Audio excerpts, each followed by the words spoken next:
अस्सलामु अलैकुम वरहमतुल्लाहि वबरकातुहू। नहमदुहु व नसल्ली अला रसूलिहिल करीम, अम्मा बाद। तमाम किस्म की तारीफ़ अल्लाह रब्बुल आलमीन के लिए है जो सारे जहानों का पालनहार है, और बेशुमार दुरूद व सलाम नाजिल हो हमारे नबी मोहम्मद सल्लल्लाहु अलैहि वसल्लम पर। मोहतरम सदर अंजुमन, मुशफ़िक़ मुअल्लिमीन व मुअल्लिमात और मेरी दीनी बहनों, आज की इस अंजुमन में मेरी तकरीर का उन्वान है इंसानी ज़िंदगी पर गुनाहों के असरात।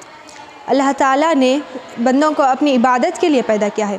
अल्लाह ताला फरमाता है वमा खलक़तुल जिन्ना वल इंसा इल्ला लियअबुदून। अल्लाह ताला ने जिन व इंस को सिर्फ़ अपनी इबादत के लिए पैदा किया है, और अपनी इस इबादत व बंदगी के तरीक़ों से वाकिफ़ कराने के लिए अम्बिया व रसूलों को भेजा, ताकि बंदे अपने रब को पहचान कर इताअत व फरमाबरदारी करें, नाफरमानी से बचे, क्योंकि इबादत में मनमानी और रसूम व रिवाज की कोई गुंजाइश नहीं है। अल्लाह ताला ने अम्बिया व रसूलों के भेजने के मकसद को वाज़ेह करते हुए फ़रमाता है कमा अरसलना फ़ीकुम रसूलन मिनकुम यतलू अलैकुम आयातिना व युज़क्कीकुम व युअल्लिमुकुमुल किताबा वल हिकमता। हमने तुम ही में से एक रसूल भेजा जो हमारी आयतें तुम्हारे सामने तिलावत करता है और तुम्हें इससे पाक करता है और तुम्हें किताब व हिकमत की तालीम देता है। अल्लाह ताला ने इंसान की फ़ितरत में खैर व शर का शऊर रखा, साथ ही अपने अहकामात के मुताबिक सिरात मुस्तकीम का मुतय्यन किया, ताकि बंदा अपनी ज़िंदगी को तर्क करके, अपनी मर्ज़ी के ज़िंदगी को तर्क करके अल्लाह की बताई हुई ज़िंदगी के मुताबिक अल्लाह की बताई हुई मर्ज़ी के मुताबिक ज़िंदगी गुजारे और दुनिया के साथ साथ जन्नत की अब्दी नियामतों से मुस्तफ़िद हो। अल्लाह ताला के इस एहतमाम के बावजूद अक्सर इंसान शैतान का आला कार बनकर गुनाहों की आलूदगी में मुलविस हो जाते हैं। ये गुनाहों की आलूदगी इंसान को, किसी भी शख्स को जन्नत में दाखिल होने से रोक देती है। क्योंकि जन्नतियों का गुनाहों से पाक होना निहायत ही ज़रूरी है। अल्लाह ताला फरमाता है क़द अफ़लह मन ज़क्काहा, यकीनन फ़लाह पा गया वो शख्स जिसने अपने नफ्स का तज़किया किया। गुनाह किसे कहते हैं?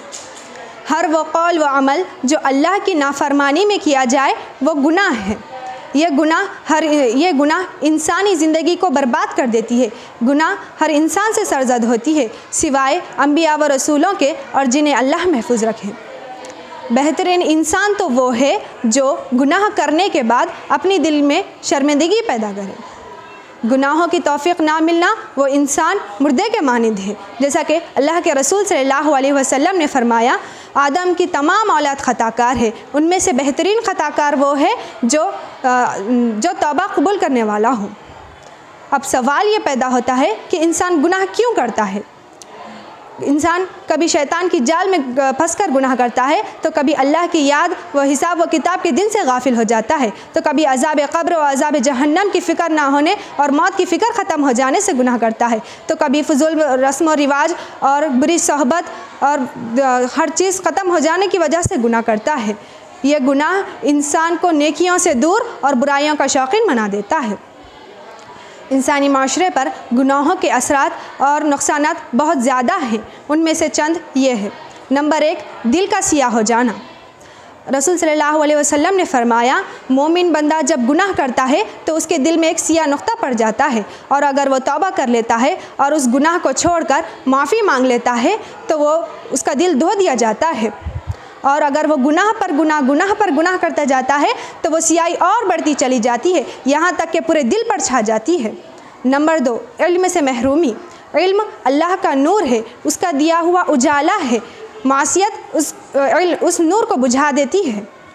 इमाम शाफ़िई रहमतुल्लाह अलैह ने अपने उस्ताद से ख़राब हाफिज़े की शिकायत की, तो उन्होंने नसीहत करते हुए फ़रमाया कि गुनाह और मासियत को छोड़ दो, क्योंकि बाज़ तालिब इल्म तो लिखते पढ़ते हैं लेकिन उन्हें कुछ याद नहीं रहता, समझ नहीं आता। इसकी वजह सबसे बड़ा सबब गुनाहों की कसरत, इल्म की नाकदरी है। नंबर 3, हया का ख़त्म हो जाना। दिल की ज़िंदगी के लिए हया का होना निहायती ज़रूरी है। यही हर खैर व भलाई की जड़ है। अगर शर्म व हया चली जाए तो खैर व भलाई भी जाती रहेगी। गुनाहों से बचने का हल। गुनाहों से बचने के बहुत से तरीक़े हैं, लेकिन उनमें से चंद ये है।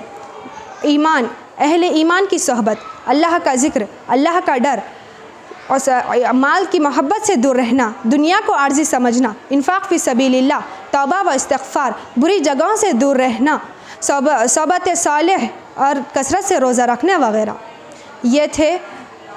ये थे गुनाहों से बचने के असबाब जो अगर इंसान इन सब औसाफ को अपनी ज़िंदगी का अमल पैरा बना ले तो किसी भी हद तक गुनाहों से महफूज रहा जा सकता है।